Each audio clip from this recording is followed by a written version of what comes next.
నిండిపోవాలి కుర్చీలు ఎక్కడ ఖాళీగా ఉండడానికి వీళ్ళు దీని దగ్గరికి అది వచ్చినప్పుడు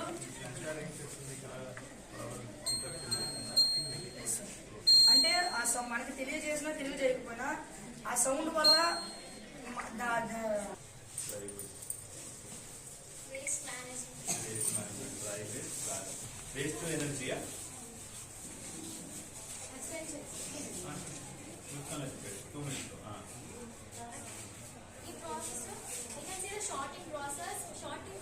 and boil up to 10 minutes, sir. Okay. After 10 minutes, I grind into the grinder. The pieces will become into the paste, sir. That paste placed on window that window net keep. ఏర్పడి ఇది కిందకి push down అవుతుంది sir. దీని ద్వారా మనకి కాఫీకి 5 degrees.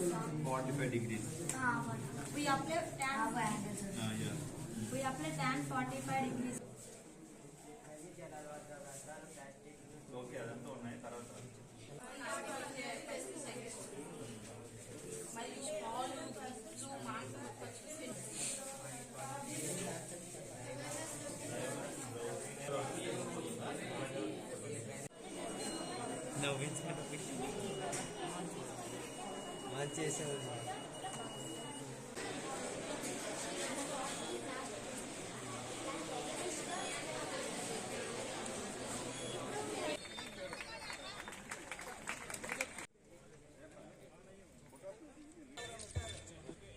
Next first place P Parthasarathi and P Gautam.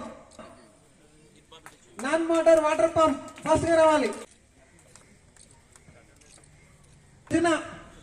జిఎంఎల్స్ mandal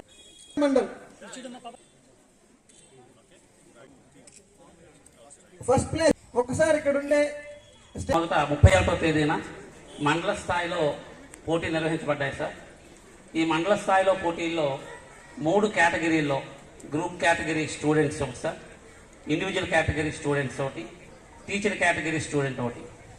ఒక్కొక్క మండలం నుంచి ఒక్కొక్క కేటగిరీ నుంచి ఒక్కొక్కరిని ఎంపిక చేసి జిల్లా స్థాయికి తీసుకురావడం జరిగింది సార్.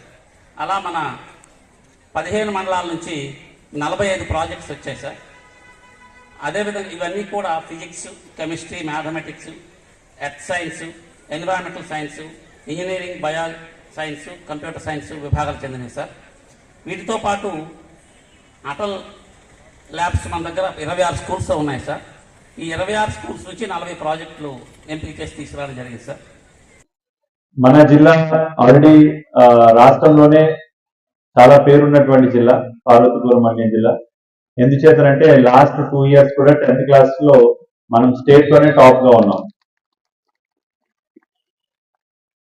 అంటే ఇది దేనికి చిహ్నం అంటే మన టీచర్స్ యొక్క కమిట్మెంట్ అండ్ మన స్టూడెంట్స్ లో ఉన్నటువంటి స్పార్క్నెస్ రెండు కూడా బాగున్నాయి కాబట్టి డెఫినెట్ గా మనం ఆ ర్యాంక్ సాధించాము.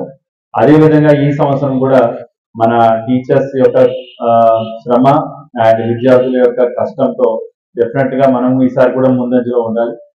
మన యొక్క విద్యా వ్యవస్థ చాలా బాగుంది మన జిల్లాలో. అండ్ ఈ రోజు నేను ఆల్రెడీ వచ్చి ప్రతి ఒక్క రూమ్ కి కూడా వెళ్ళడం జరిగింది. ఇంచుమించుగా 26 మోడల్స్ చూపించారు అన్నారు. సో అన్ని కూడా నేను పర్సనల్ గా ఒక్క దాని తర్వాత ఒకటి అన్ని కూడా చూడడం జరిగింది. సో దాని వెనకాల విద్యార్థుల యొక్క కృషి అండ్ టీచర్స్ ఎంత ప్లాన్ చేసుకున్నారో నాకు క్లియర్ గా కనబడుతుంది. And every student, every model, every demonstration is super and creative. And ఒక రకంగా చెప్పాలంటే మనకి ఇది చాలా బాగా చేసినట్టుగా మనం చెప్పుకోవాలి. లక్కీలీ నేను కూడా ఫిజిక్స్ లోనే ఇంటర్మీడియట్ చెప్తూ ఉండేవాడిని. మ్యాథ్స్, సౌండ్, లైట్ ఇలాంటి కొన్ని టాపిక్స్ నేను కూడా ఫిజిక్స్ పార్ట్ టైం లెక్చరర్ గా చేస్తూ, స్కూల్ టీచర్ గా చేస్తూ, పార్ట్ టైం లెక్చరర్ గా కూడా చేస్తూ ఉండేవాడిని. సో నాకు కూడా ఫిజిక్స్ అంటే చాలా చాలా ఇంట్రెస్ట్. చిన్నప్పటి నుంచి స్కూల్లో మన సైంటిస్ట్ల యొక్క స్టోరీస్ వింటున్నా చాలా బాగుంటుంది. చిన్నప్పటి నుంచి ఆ టెంపర్మెంట్, సైంటిఫిక్ యాటిట్యూడ్ అనేది డెవలప్ అవుతుంటుంది. సో సైన్స్ అనేది మన ఇందాక చెప్పినట్టు డైలీ లైఫ్ లో ప్రతిదీ కూడా సైన్స్ తో నడుస్తుంది. ఈరోజు మైక్ నేను మామూలుగా మాట్లాడితే ఎవరికి వినబడదు, అదే మైక్ తో మాట్లాడితే చాలా మందికి వినబడుతుంది. కారణం ఏంటంటే సౌండ్ అది యాంప్లిఫై చేస్తుంది. సో ప్రతిదీ సైన్స్ తోనే ముడిపడింది. ఇప్పుడు మనం వాడుతున్నాం సైకిల్ వీల్ రౌండ్ గా ఉంటుంది కాబట్టి మనం తక్కువ ఫ్రిక్షన్ తో ఎక్కువ దూరం మనం ఈజీగా వెళ్ళగలుగుతాం. అంటే ఆ వీల్ కనుక్కోవడం కూడా సైన్సే. సో ప్రతి దాంట్లో సైన్స్ ఇన్వాల్వ్ అయి ఉంది ఈ రోజుల్లో. సో మనం కూడా చిన్నప్పుడు అమ్మమ్మ వాళ్ళ ఇంటికి వెళ్తాం, తాతయ్య గారి ఇంటికి వెళ్తాం. న్యూటన్ కూడా వాళ్ళ అమ్మమ్మ గారి ఇంటికి వెళ్ళాడు, చెట్టు కింద కూర్చున్నాడు, పడుకున్నాడు, పైన యాపిల్ పైనుంచి కింద డ్రాప్ అయింది. సో మళ్ళీ పైకి విసిరాడు, మళ్ళీ డ్రాప్ అవుతుంది. సో దానికి ఏంటి కారణం అనేది ఆలోచించాడు, అంటే క్వశ్చన్ చేస్తున్నాడు. సో సైన్స్ అనే దానికి అన్నిటికీ ఫస్ట్ క్వశ్చన్ ఏంటంటే మనం, అంటే దానికి సొల్యూషన్ ఏంటంటే మనం క్వశ్చన్ చేస్తుండాలి. ప్రతి దానికి ఇది ఎందుకు ఇలా అయింది, ఎందుకు కింద పడుతుంది. సో ప్రతిదీ భూమి మీద ఉన్నప్పుడు ఉన్న గ్రావిటేషన్ ఫోర్స్ మళ్ళీ మూన్ మీదకి వెళ్తే గ్రావిటేషన్ ఫోర్స్ దాంట్లో 1/6 ఉంటుంది. సో ప్రతి దానికి, అదే ఇప్పుడు మనం చూస్తే ఆస్ట్రోనాట్స్ కల్పన చావ్లా వీళ్ళందరూ స్పేస్ లాంచింగ్ వెహికల్ లో వెళ్ళినప్పుడు వాళ్ళందరూ కూడా అందరూ ఫ్లోట్ అవుతుంటారు, because there is no gravitational force. So ప్రతిది కూడా మన సైన్స్ లో క్వశ్చనింగ్ అనే ద్వారా మొదలవుతుంది. సో